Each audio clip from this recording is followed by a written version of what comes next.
Away from the floods, the BBI secretariat says the High Court decision declaring the BBI process unconstitutional was an act of judicial activism.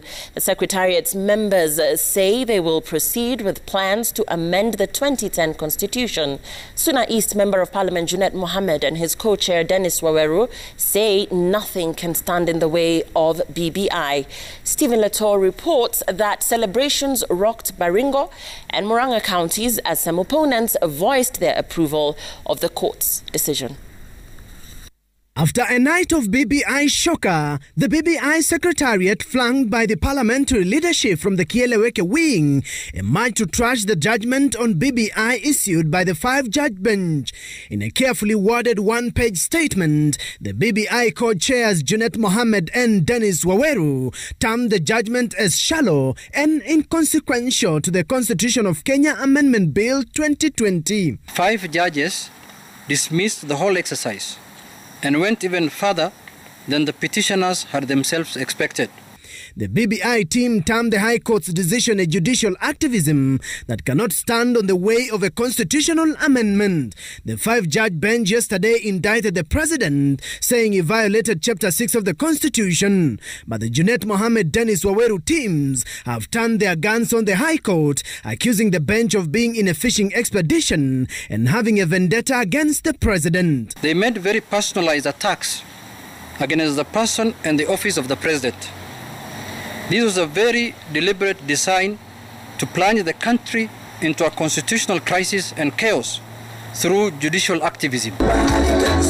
In the judgment, the 5-judge bench said the BBI steering committee that collected public views across the country was technically an extension of the president, but the BBI secretariat says it has not been mentioned in court, yet they are the promoters of the popular initiative and not the president. The judges stopped the president, who is not a promoter of the bill.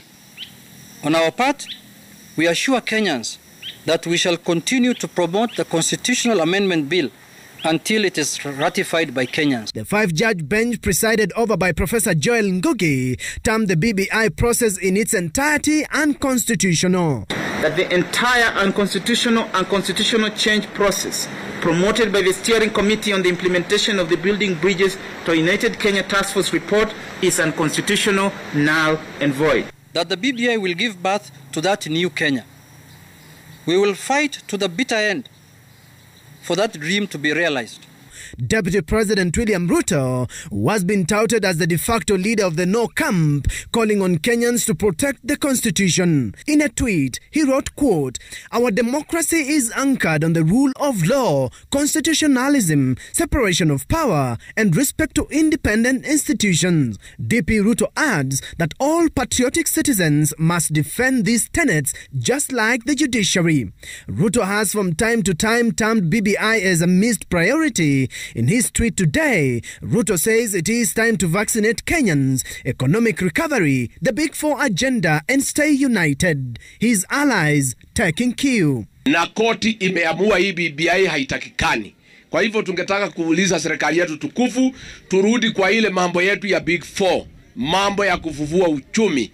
But NC leader Musalia Mudavadi, speaking in Narok County, poured cold water on the judgment and called for a deeper scrutiny. Tukiwa na koti, we must always remember there is public interest. Hata wakitoa uamuzi, ni lazima watoe wakifikiria mambo ya public interest. Even as the proponents of the BBI brave for the BBI shock, anti-BBI supporters in Baringo rocked Cabernet town with celebrations. This was cut short as police officers fired tear gas canisters, spoiling the party. Na tunasema reggae must stop. Ana Kiara haku advise rais kwa njia nzuri. A similar set was mounted in Murang'a County in Kiharu constituency, where DP Ruto supporters termed the BBI process a selfish attempt to amend the constitution. It is unconstitutional. Na tunasema ni ukweli kwa sababu hii mambo haikuwa imepangwa, haikuwa imekuja on the right time. Juu vile koti ilisema referendum sio kitu ya mtu mmoja, na vile walisema hakuna maoni tulikuwa tumeitishwa, na hiyo BBI kope hakuna Mkenya hata mmoja alikuwa amesoma. Stephen Leto, Citizen TV, Nairobi.